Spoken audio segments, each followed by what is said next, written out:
¿Qué tal? ¿Cómo están? Muy buenas tardes. Bienvenidos a este último lunes de febrero y vamos ya con los titulares que traemos en este arranque de semana. En Atlántico Noticias, 1 de cada 4 personas en el mundo, fíjense, ya ha recibido al menos una dosis de la vacuna frente al coronavirus. La vacunación es la clave, desde luego, para frenar la pandemia. Por eso aumentar el ritmo es el principal objetivo de todos los países.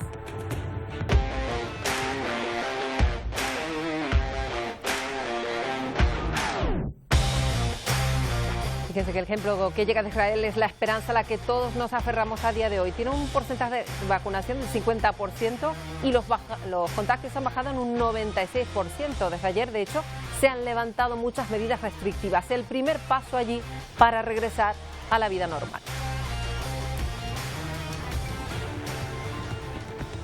Israel ese es el caso extremo, pero hay buen ritmo de vacunación en algunos países y esto favorece que comiencen a relajarse las medidas. Miguel Vega. Sí, por ejemplo, países como Reino Unido y Alemania anuncian que reabrirán las escuelas el próximo 8 de marzo después de 2 meses cerradas en plena tercera oleada de contagios. Pero también países como Portugal podrían anunciar en las próximas horas que se flexibilizan las medidas tras conseguir controlar esa segunda ola de expansión de la COVID-19. Otros países como Italia ya han anunciado que van a mantener todas las restricciones hasta finales de marzo. ¿Y qué pasa con Canarias? Pues les recordamos que Gran Canaria ha bajado a nivel 2, que Tenerife sube a ese mismo estado de alerta sanitaria. Lanzarote y La Graciosa se mantienen y en el resto de islas van a estar en nivel 1. La incidencia acumulada aquí en Canarias es riesgo medio. A 7 días se sitúa por debajo de los 50 casos por 100.000 habitantes. Pero continúan los incumplimientos de la normativa sanitaria. Este fin de semana la policía local en Las Palmas de Gran Canaria desalojó un garaje por un botellón. 15 personas se habían saltado el toque de queda sin mascarilla y tampoco mantenían la distancia de seguridad. Después de un fin de semana, de nuevo fiestas ilegales también en la península. Esto es Madrid. La policía intervino en una celebración en un piso de alquiler vacacional. Se está constatando además que muchos participantes de estas fiestas llegan desde otros países. Y este domingo de nuevo se han producido incidentes en las manifestaciones de apoyo a Pablo Hasél, sexta noche seguida que ocurren estos graves episodios de vandalismo. Los empresarios en Cataluña acusan al gobierno de tener una actitud, dicen, irresponsable. Luego lo vamos a ver. También les vamos a contar cómo algunos policías en Estados Unidos van a impedir que imágenes de sus actuaciones puedan ser subidas a redes sociales. Las grabaciones, que son obligatorias, las hacen con música con copyright y eso hace imposible que luego se reproduzcan en las redes. Ahora lo vemos. Ya hay nuevas acusaciones sobre el asesinato del líder de derechos civiles de Estados Unidos, Malcolm X. Se han localizado en una carta de un hombre fallecido y son pruebas que incluso podrían reabrir el caso. Y un Boeing 77 de United Airlines tuvo que realizar un aterrizaje de emergencia en el Aeropuerto Internacional de Denver. Fue el sábado, después de que el motor derecho explotara en pleno vuelo. Todos los modelos de ese avión, de hecho, se han parado por precaución. Y seguimos en Estados Unidos porque el estado de Texas se encuentra en estado de emergencia y cierra ante las consecuencias de la tormenta helada que sufren. Una tormenta helada que ha dejado congeladas, valga la redundancia, unas 13 millones de personas que se han quedado sin suministro de agua potable y también sin luz. Desde este sábado está en estado de emergencia, situación declarada por el presidente Joe Biden para intentar aumentar las partidas que ayuden a soliviantar esta situación tan complicada. Y ahí ven esas imágenes impresionantes del volcán Etna, así en erupción en menos de una semana, lo he hecho en 2 ocasiones, lanzando lava y cenizas al aire, que con la oscuridad de la noche deja imágenes espectaculares como estas.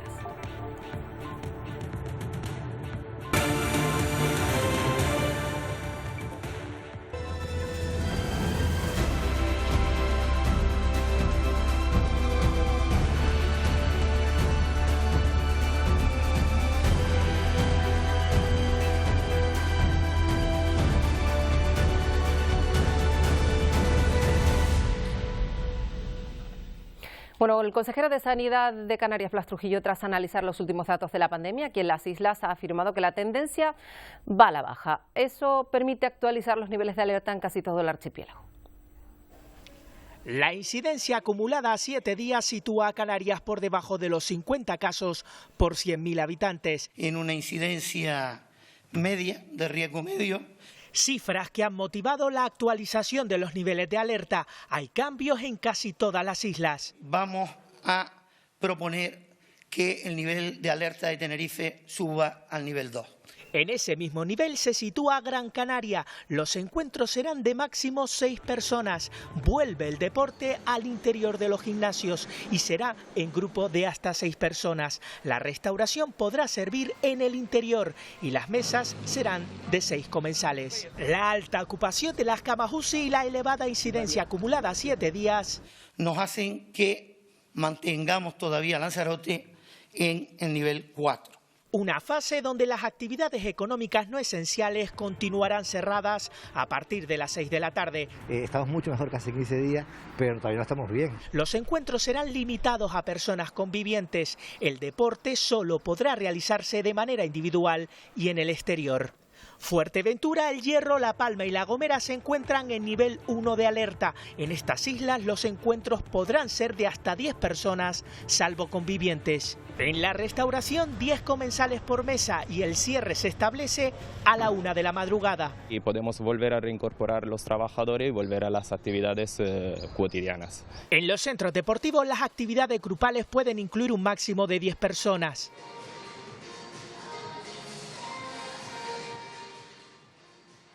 Este fin de semana, la policía local de Las Palmas de Gran Canaria desalojó un paraje por un garaje, por un botellón. Las 15 personas se saltaron el toque de queda. No tenían mascarilla ni mantenían la distancia de seguridad. Ocurrió, ya decimos, en un garaje comunitario que está en el polígono San Cristóbal. Además, Gran Canaria se encuentra en la fase 2 ya, y solo se permitían en ese momento reuniones de 4 personas. La policía local había acudido al lugar tras la denuncia de un vecino. La policía ha desmantelado 227 fiestas en Madrid, entre ellas esta que se estaba celebrando en un piso turístico. Los agentes tuvieron que sacar a los jóvenes de armarios, incluso de debajo de las camas. El mes de enero la policía ha intervenido hasta en 3.000 fiestas en la capital. Pues son fiestas clandestinas que podrían complicar la desescalada que ya se ha emprendido en algunas regiones de España. Por el momento, la incidencia aquí en España se sitúa por debajo de los 300 casos por 100.000 habitantes. Chinchín, por Murcia. Las restricciones por la pandemia se siguen flexibilizando en diferentes partes de España. Los contagios continúan a la baja en general, aunque en los últimos días Aragón y Galicia han registrado un ligero repunte y en Cataluña sube la velocidad de propagación. La incidencia acumulada todavía está muy lejos de dar por controlada la pandemia en esta tercera ola, si bien la mejora de indicadores ha llevado a distintas comunidades a relajar medidas. Así lo han hecho Madrid, Extremadura o Cantabria en la última semana y ahora se suma Castilla-La Mancha. A partir de este domingo se amplían aforos en locales de hostelería y supermercados y se abren cines, teatros y auditorios. También abren los centros de mayores para que los residentes puedan recibir visitas de sus familiares o salir de las instalaciones, siempre y cuando estén libres de COVID y se hayan vacunado. Precisamente, expertos de la Universidad Politécnica de Cataluña han señalado que la vacunación en residencias de ancianos ha reducido significativamente las defunciones y hospitalizaciones de este colectivo. El proceso de inoculación continúa. Este sábado en Baleares y Galicia ha iniciado el turno del personal de farmacias, dentistas o trabajadores a domicilio. No solo en España, varios países de la Unión Europea comienzan a relajar las restricciones por la caída de los contagios y también la bajada en las hospitalizaciones, Miguel. Sí, porque varios estudios en el Reino Unido reflejan que gracias a la campaña de vacunación se han rebajado los contagios y las hospitalizaciones en las últimas semanas. De hecho, un estudio va más allá y asegura que la campaña de vacunación ha conseguido reducir hasta un 90% las infecciones en el país. Por eso el gobierno británico ha anunciado que abrirán las escuelas el próximo 8 de marzo después de más de 2 meses cerrados en plena tercera oleada de contagios. Pero podría anunciar en las próximas horas que se permitan reuniones de más de 2 núcleos familiares y también reuniones en espacios públicos de hasta 6 personas. A esto se podría sumar países como Alemania y Portugal, que podrían anunciar en las próximas horas la flexibilización de las medidas después de parecer que se han controlado esta tercera oleada de contagios. Otros países como Italia, por el cambio, Mario Draghi ha anunciado que va a mantener e incluso reforzar las restricciones en las regiones con alta incidencia hasta el próximo 27 de marzo. En este momento todavía tenemos unas 18.000 personas en el hospital, pero han bajado bastante, lo cual es una buena noticia porque obviamente el bloqueo ha sido increíblemente severo y efectivo. Pero también el programa de vacunación claramente está teniendo impacto. El equipo de Oxford publicó algunos datos. El programa de vacunación ha reducido la transmisión en 2/3. Y mientras en Estados Unidos la Casa Blanca está contemplando que se pueda volver al colegio, además todos los alumnos, y que esto pueda realizarse en el mes de abril. Además consideran que se debe mantener el uso de las mascarillas, al menos hasta 2022. Nos lo cuenta Sofía Pisani.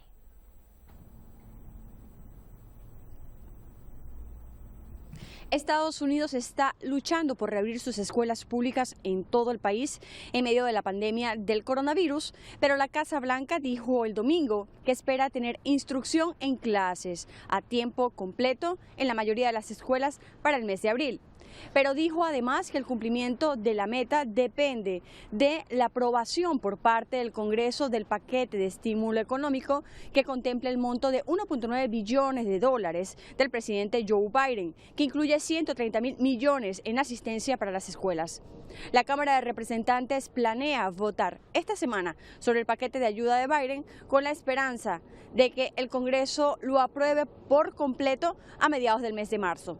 Por otro lado, el principal epidemiólogo de Estados Unidos, el doctor Anthony Fauci, considera posible que los estadounidenses deban usar mascarilla hasta el año 2022. En una entrevista en CNN, Fauci hizo el comentario explicando que todo dependerá del nivel de dinámica del virus en toda la comunidad. A su vez, el experto considera que para finales de año se pueda recuperar la normalidad. Los casos positivos siguen aumentando en Cuba. En las últimas 24 horas han registrado 1.039 casos. Es la segunda cifra más alta que se da allí desde el inicio de la pandemia. La mayoría de esos casos continúan dándose en la capital, en La Habana. Según Sanidad Pública en ese país, en lo que va de febrero ya se han superado las cifras de contagios que se dieron en enero. Cerca de 17.000 nuevos positivos. También continúan a la alza los fallecimientos en este mes. 80, los 5 últimos en la jornada de ayer. Y así está la carretera Panamérica Sur, que es la principal vía que hay entre Lima y Pisco, en Perú. Cientos de personas haciendo cola para recargar bombonas de oxígeno medicinal para los enfermos de COVID. Algunos esperan hasta 2 días ante la planta que está suministrando este oxígeno. La demanda se ha triplicado en la segunda ola que se vive en ese país y el déficit supera las 110 toneladas métricas.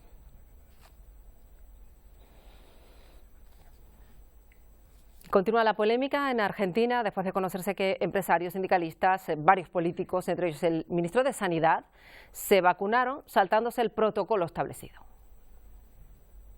En medio de una gran polémica, el presidente de Argentina, Alberto Fernández, pidió la renuncia del ministro de Salud, Ginés González, luego de que se conociera que fue vacunado contra la COVID-19 sin respetar el protocolo que se sigue para la población en general. Según confirmaron a EFE, el mandatario le dio la indicación al jefe de gabinete, Santiago Cafiero, de pedirle la renuncia al ministro, quien hasta el momento no se ha pronunciado. En las últimas horas, diversos medios locales indicaron que otros funcionarios afines al gobierno habrían accedido a la vacuna de forma preferencial, aunque sin llegar a confirmarse por parte de alguno de ellos. Esto sucede apenas un día después de que la provincia de Buenos Aires fuera la primera en desplegar el operativo de vacunación contra el coronavirus para los mayores de 70 años, luego de más de un mes y medio en el que solo se vacunó al personal de salud en todo el país. Y en Colombia ya hay 192.000 nuevas dosis de la vacuna china de la Novavax, que se une a las 50.000 de Pfizer que ya habían recibido. El Plan Nacional de Vacunación en ese país prevé vacunar al 70% de la población este mismo año y así lograr la llamada inmunidad de rebaño. El país registra 2,2 millones de casos positivos y 58.000 fallecidos. Ya ven, en pleno proceso de vacunación mundial, hoy queremos centrarnos en los ensayos que también se llevan a cabo para vacunar a los niños de COVID. Afortunadamente, ya saben, la incidencia en los más pequeños es muy poca, pero hay muchos laboratorios trabajando ya en el desarrollo de vacunas contra la COVID diseñadas específicamente para los niños. Adriana Arévalo nos cuenta cuál es la situación en Estados Unidos. Las dos compañías que lideran la producción de vacunas contra el COVID-19 anunciaron el inicio de pruebas en menores de edad. Sin embargo, ni las pruebas en todo el país comenzaron ya, ni los resultados se verán a corto plazo. En Nevada, las pruebas de Moderna comenzarán en los próximos 2 meses para encontrar la dosis apropiada para menores de diferentes grupos de edad, comenzando con los infantes hasta llegar a los adultos más jóvenes. Comenzaría tan pronto como a los 6 meses y luego en el estudio que he visto sería hasta los 12 años y habría otros protocolos probablemente vigentes para las edades de 12 a 18.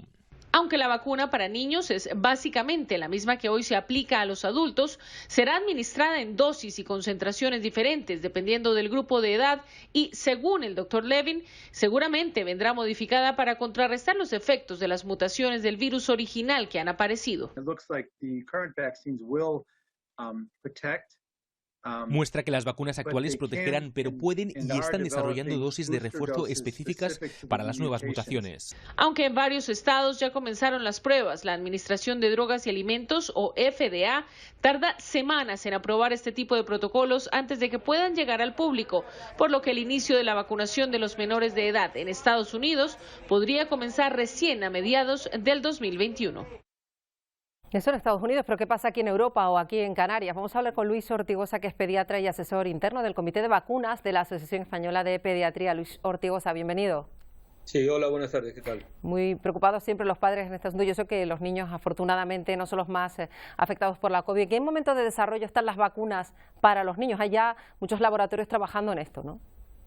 Ya lo acaban ustedes de oír, tanto en Estados Unidos, Pfizer y Moderna, como aquí en Europa, AstraZeneca, ya han iniciado este tipo de estudios. Entonces, bueno, y también se ha comentado, igual que en Estados Unidos, o sea, probablemente si las distintas vacunas que están ahora en fase de ensayos clínicos en niños llegan a un final de seguridad y eficacia, pues probablemente en el primer semestre del año próximo quizás ya podemos tener vacunas para niños y adolescentes. Claro, y sería recomendado evidentemente, y eso que, como estamos contando, pues son los adultos mayores, la prioridad máxima, los que se está vacunando ya, porque es importante también, señor Ortigosa, que los niños se vacunen cuando les toque. Bueno, por dos motivos. Primero, los niños también enferman. Afortunadamente están enfermando de una forma leve o moderada. Pero fíjense ustedes cuál puede ser el escenario dentro de 6 o 8 meses. Si realmente llegamos a esas coberturas amplias de población, de un 70 o de un 80% de inmunidad colectiva, pues prácticamente el único grupo que quedará sin haber sido vacunado van a ser los niños y adolescentes. Con lo cual es importante que los niños también reciban la vacuna cuando ésta ya sea segura y eficaz. Por tanto, esa es una visión a medio plazo que no hay que perder de vista. Los niños ahora mismo están puestos en el último grupo para vacunación por dos motivos. Primero, porque no hay vacunas para ellos, y en segundo lugar, cuando enferman de una forma leve o moderada. Efectivamente. Luego se nos plantea cómo se realizan los ensayos clínicos. Son menores, es verdad que se está probando, incluso veíamos algunos de los laboratorios cuando preparamos la entrevista que probaban en niños pequeños, otros en niños mayores. Los ensayos se realizan de la misma manera que con los adultos, ¿no? Pidiendo, imaginamos, pues permiso a los padres o solicitando voluntarios. ¿Cómo es el proceso? Naturalmente, el proceso de investigación y desarrollo de una vacuna, tanto en niños como en adultos, en niños mucho más todavía, dado que no tienen ellos la capacidad de discernir y decidir, son sus padres los que tienen que decidir por ellos. Lo decimos, las vacunas son de los medicamentos más seguros que existen porque se someten a rigurosas pruebas y ensayos clínicos que los primeros, en la fase 1, se cogen sobre todo a adultos jóvenes y sanos.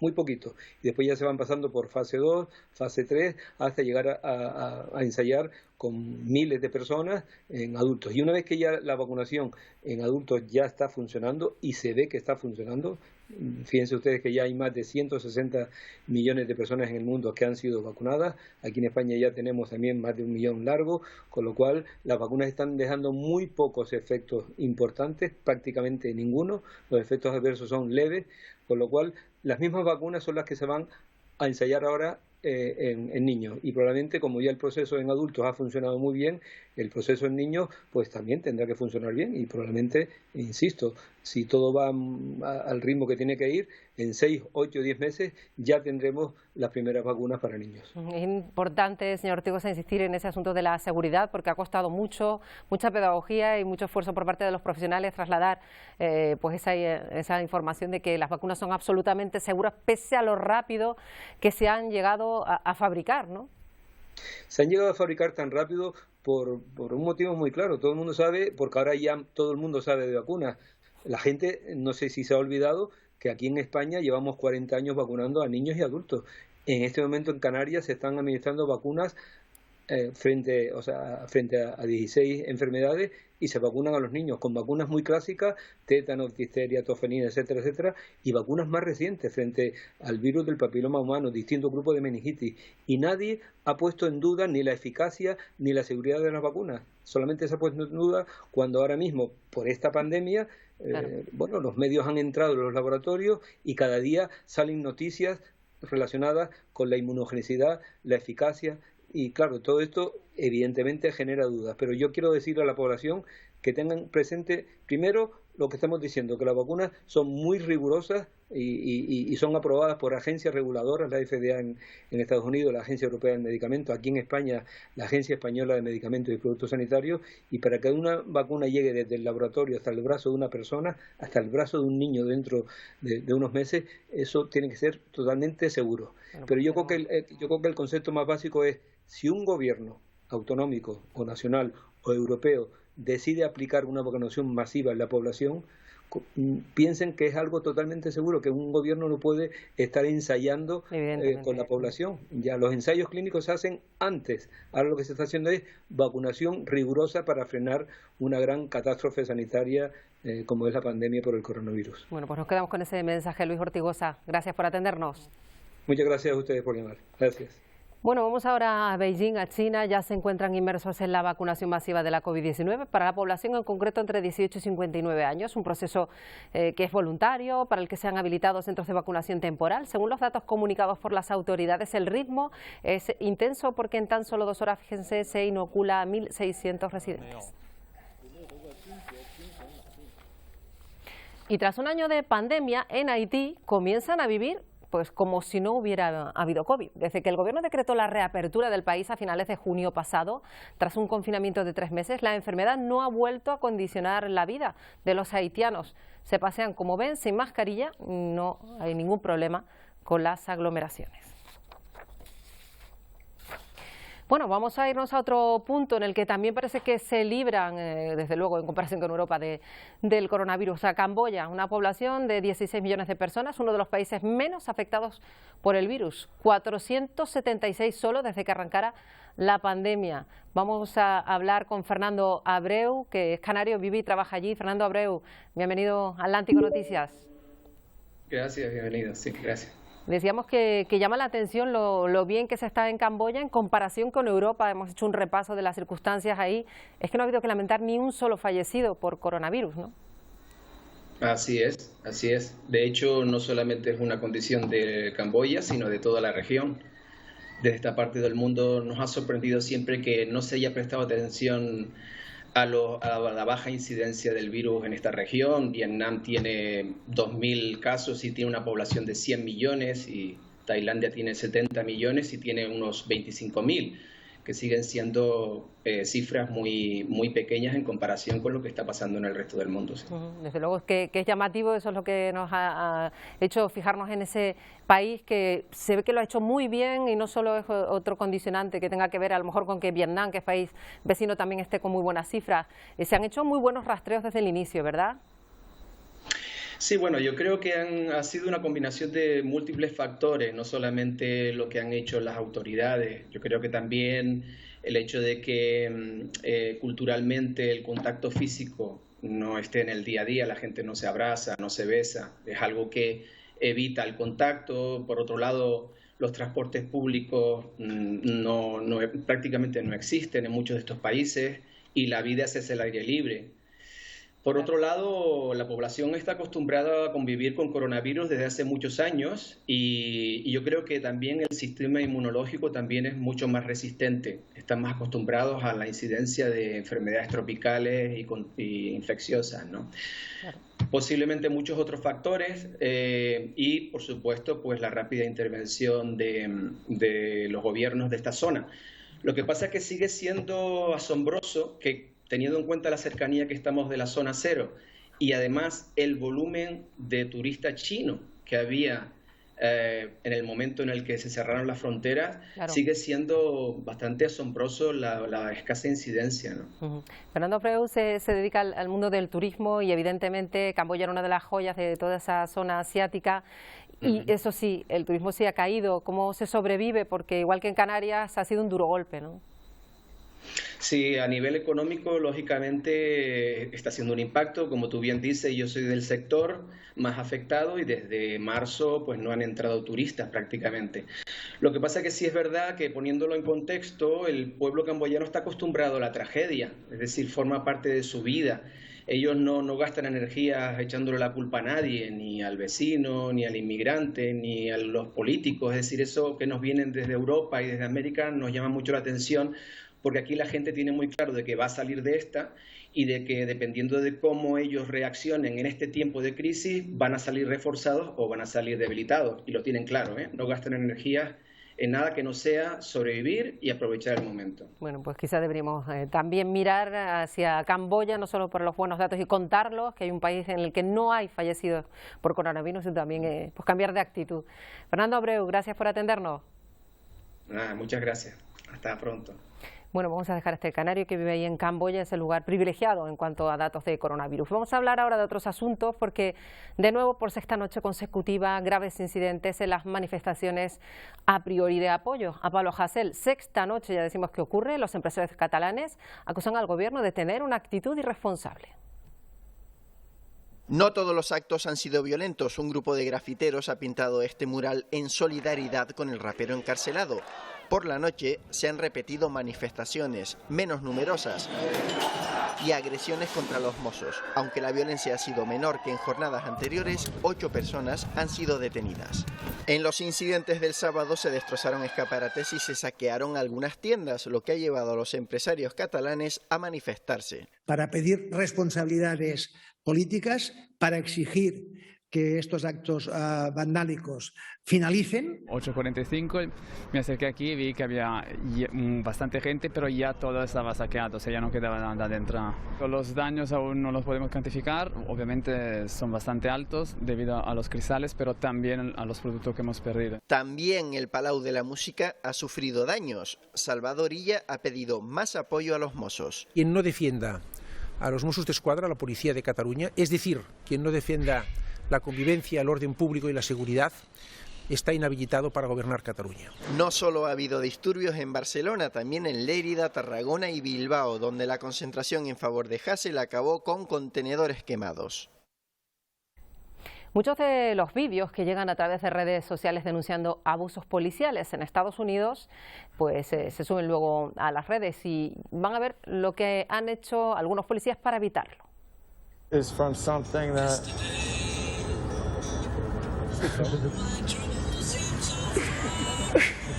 ahí ven, los agentes de Los Ángeles han comenzado a usar esa curiosa técnica para impedir que se publiquen esas grabaciones. Cuando son grabados por los ciudadanos, ponen música con copyright, cuya licencia restringe su uso y así evitan que se pueda subir el vídeo a Internet.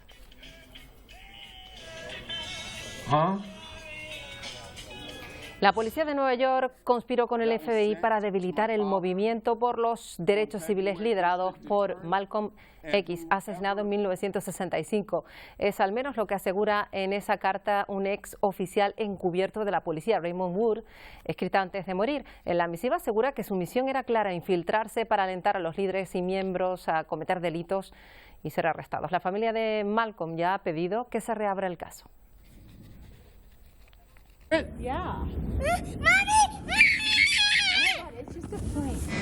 Bueno, ha ocurrido en Denver, ha explotado en pleno vuelo el motor de un Boeing, de un modelo determinado. Así que por ese fallo en el ala que ha provocado pues este susto a esta familia, 24 aviones han dejado de operar hasta que se descubra qué fue lo que ocurrió.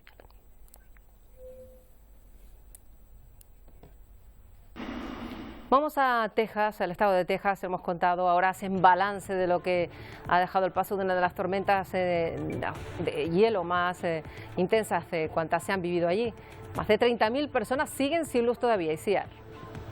Así es, Marta, y de hecho el gobernador de Texas ya ha tomado medidas, por ejemplo, prohibir a las compañías eléctricas que corten el suministro por impago o que puedan facturar por el servicio que han prestado estos días. Muchos vecinos incluso se quejan de que a sus casas le ha llegado facturas de luz por importe de más de 17.000 dólares, estos son unos 14.000 euros, como decimos, a pesar de que el servicio eléctrico se ha visto interrumpido. Otro de los suministros básicos que ha quedado totalmente congelado, el del agua potable, por ello miles de voluntarios y también ONGs han participado en esa ayuda de envío y entrega de más de miles de botellas de agua para aquellos quienes más lo necesiten.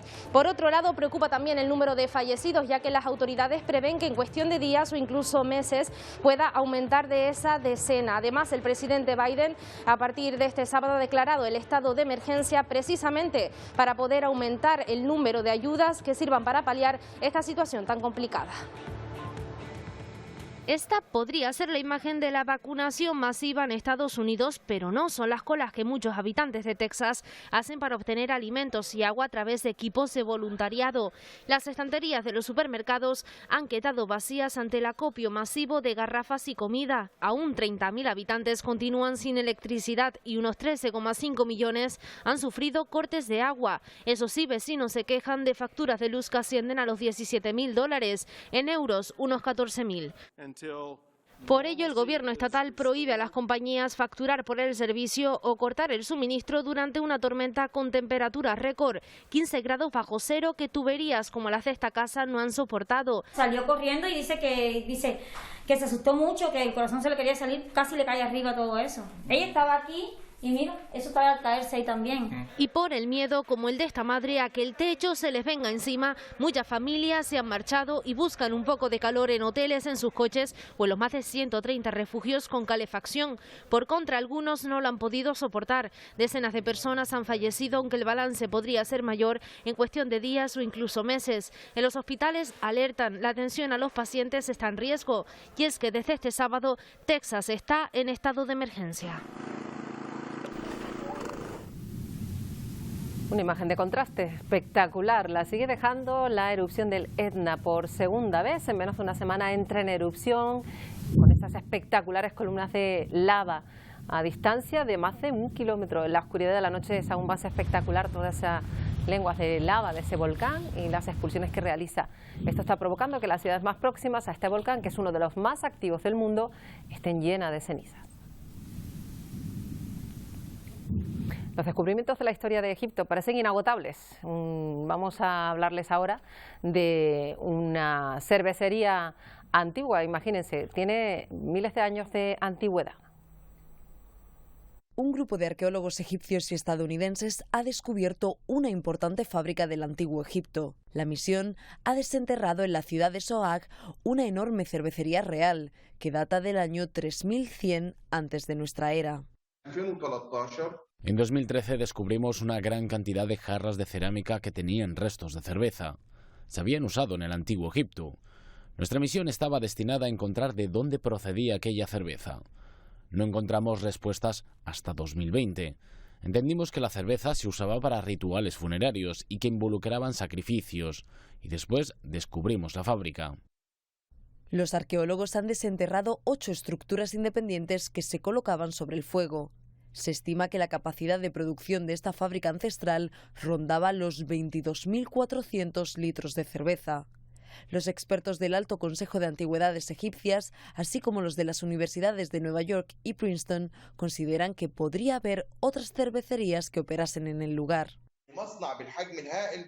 Una fábrica de este tamaño nos indica el poder y los recursos que los faraones de la primera y segunda dinastía egipcia podían llegar a tener. Esta debe ser la primera cervecería real del Antiguo Egipto. Habíamos descubierto otras antes, pero esta es la primera real y la mayor que se conoce del Viejo Mundo. En el Antiguo Egipto, Abidos se consideraba el lugar en el que los muertos transitaban antes de ir al más allá. Los funerales reales y los ritos con sacrificios solían celebrarse aquí. Se cree que las ofrendas de cerveza a los dioses formaban parte principal de las ceremonias religiosas. En Alemania se encuentra la mayor colección de porcelana china que está fuera de Asia. Investigadores de la Colección Estatal de Arte de Dresde han descubierto además un nuevo objeto que tiene más de 900 años de antigüedad. Este recipiente de porcelana Roux es una de las 88 piezas de este tipo halladas en todo el mundo. Cada una de ellas ha sido registrada. Este nuevo descubrimiento se clasificó inicialmente de forma errónea como porcelana coreana de entre los siglos X y XIII. En 2018, el Museo del Palacio Imperial de Beijing sugirió estudiar si era porcelana Roux. El hallazgo de Dresde es de gran importancia para los investigadores internacionales. Miren las puntas de sésamo del fondo y su delicado y suave esmaltado. En comparación con la porcelana coreana, la calidad del esmaltado es mucho mejor. El recipiente es tan hermoso, con su color verde azulado y la parte que parece hielo agrietado. La porcelana Roux se hizo solo durante un corto periodo de tiempo, unos 20 años, durante la dinastía Song del Norte, que transcurrió desde el año 960 a 1127. Hay solo unas pocas piezas en todo el mundo. Y hablamos ahora de teatro, porque hay muchos lugares del mundo tratando de reinventarse, de ver cómo poder ofrecer los espectáculos con todas las medidas de seguridad. En México, desde hace 11 meses, las funciones tenían el telón bajado. Ahora ponen la vista puesta en el mes de abril, a ver si se puede realizar una apertura segura. Entre el drama y la tragedia, así está el teatro mexicano desde hace 11 meses. Con el telón abajo, las pérdidas en lo que se conoce como el teatro comercial superan los 200 millones de pesos. Sin trabajar en los escenarios desde hace casi un año, actores, directores y productores trabajan en lo que pueden. En agosto se autorizó la reapertura de los teatros. 4 meses después, cerraron de nuevo. Ahora, solo está permitido el teatro al aire libre. Sin embargo, no todas las obras pueden montarse en estos recintos. Por eso, productores, actores, bailarines, taquilleros, maquillistas y tramoyistas solicitan la reapertura de teatros con un aforo mínimo del 40%. Solo así podrán recuperar su inversión. Cuando abrimos al 30% perdimos, es más, ni la gente no fue a llenar ese 30%. Los gastos básicamente, primero es la renta del espacio, ¿no? Siempre tenemos estas negociaciones con los teatros para rentarlo o pagarnos el porcentaje. Ahí ya va un porcentaje de lo que tenemos que recuperar en entradas. Tenemos que pagar nómina de actores, tenemos que recuperar la inversión en vestuario, la inversión en maquillaje, la inversión en utilería. Los teatros proponen reabrir en abril, con protocolos sanitarios para evitar contagios. Bueno, vamos a irnos ya. Antes recordamos que en febrero del año 1991 los miembros de la banda irlandesa U2 se colaron entre la multitud del Carnaval de Santa Cruz de Tenerife. Se están cumpliendo estos días 30 años de ese momento. Para sorpresa de muchos de sus seguidores, pues se los encontraron disfrazados en las calles de la capital tinerfeña.